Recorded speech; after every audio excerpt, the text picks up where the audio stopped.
Hi, I am Mustaq Mohammed. I am currently pursuing third year B Mechatronics Engineering. Question number 780. Which of the following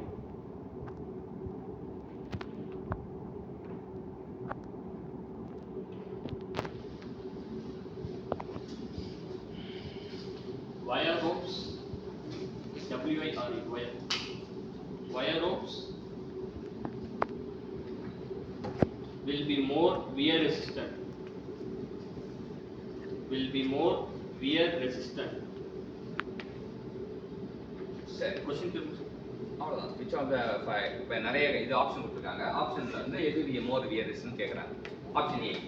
Option A 6x19. Option B 6x7. Option C 6x37. Option D all of the above. All of the அபோவ்ன்றது இங்கே irrelevant தான். So இந்த மூணு option எதுன்னு கண்டுபிடிக்கணும். More wear resistant. அப்போ 6x7 அப்படின்றாங்கல்ல. அப்போ இந்த மாதிரி சொல்லும்போது இதுனா என்ன இதுனா என்ன ரோப்பை ஸ்பெசிஃபை பண்ணும்போது இந்த மாதிரி சொல்லுவாங்க. ரோப்பை ஸ்பெசிஃபை பண்ணும்போது இதுதான் 6x7 6x37 அந்த மாதிரி சொல்லுவாங்க. அப்போ ரோப்போட ஸ்பெசிஃபிகேஷன் வந்து இப்படி சொல்லுவாங்க.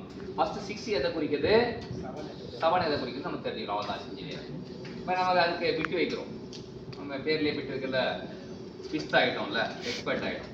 அப்போ பிட்டு வைக்கிறோம். நம்ம எங்கே போய் நம்ம அடிக்கடிக்கு ஸ்வீட் கடைக்கு போனால் நம்ம என்ன சாப்பிடுவோம், ஸ்வீட் கடைக்கு போனால் ஸ்வீட் சாப்பிடுவோம். அதுதான் வந்து நம்ம பிட்டு. எப்போலாம் ஸ்வீட் கடைக்கு போகிறீங்களோ அப்போ வந்து ரோப்போட ஸ்பெசிஃபிகேஷன் நம்ம பிட்டாக நம்ம வச்சுக்கிறோம். ஸ்வீட்டில் வந்து SWEET எழுதுறோம்ல. ஸோ EET வந்து நம்ம மறந்துடும். ஸ்வீட்டுக்கு SW தான் ரோப்போட ஸ்பெசிஃபிகேஷன். எஸ்னா வந்து நம்பர் ஆஃப் ஸ்ட்ராண்ட்ஸ், W வந்து நம்பர் ஆஃப் வயர்ஸ். சரியா, number of strands number of wires அதான் நம்ம தெரிஞ்சுக்கணும். இப்போ ஸ்ட்ராண்ட் வயர்னா எப்படி இருக்கும்னா இப்போ ரோப் இதுதான் இருக்கும். சரியா, இது ஸ்ட்ராண்ட்.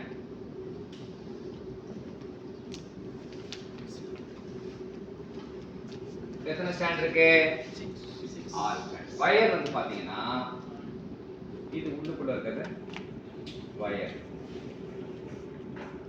எத்தனை வயர் இருக்கு, 7 வயர். ஸோ இது வயரு, இது ஸ்டாண்ட். இதான் வந்து நம்ம புரிஞ்சுக்க வேண்டியது. சரியா, இதுல என்னன்னா வயர் வந்து கம்மியா இருந்தாதான் மோர் வியர் ரெசிஸ்டன்டா இருக்கும். இப்போ இந்த ஆப்ஷன் எல்லா ஸ்டாண்டும் ஈக்குவலா தான் இருக்கு. இப்போ 6x7 is the more wear resistance. Answer வந்து 6x7 தான் மோர் வியர் ரெசிஸ்டன்ஸ். ஸோ வயர் வந்து கம்மியா இருந்தா மோர் வியர் ரெசிஸ்டன்ஸ் அப்படின்னு நோட் பண்ணிங்க. அவ்வளவுதான் இந்த கேள்விக்கான தகவல். இப்போ இதுல என்ன கத்துக்கிட்டோம் அப்படின்னா, ஒரு ரோப்பை கடையில போய் ரோப் வாங்கிட்டு வா அப்படின்னா நீங்க போய் கடையில் போய் என்ன சொல்லுவீங்க, 6x7 அப்படின்னா எனக்கு ஒரு 6x7 ரோப் தாப்பா அப்படின்னா தருவான். நீ போயிட்டு எனக்கு ரோப் தாங்கன்னா அவன் என்ன ரோப்னு முடிப்பான். ஸோ வந்து நம்ம ரோப் டிரைவுக்கு யூஸ் பண்ணுற ரோப் தான் 6x7 அப்படின்னு தெரிஞ்சுக்கலாம். அது மட்டும் இல்லாம வயர் வந்து கம்மியா இருந்தா கத்துக்கிட்டீங்க. ரெண்டு விஷயம் ரோப்பை பொறுத்த வரைக்கும். ரோப்பை எப்படி கடையில போய் வாங்கணும்னு கத்து கொடுத்தாரு.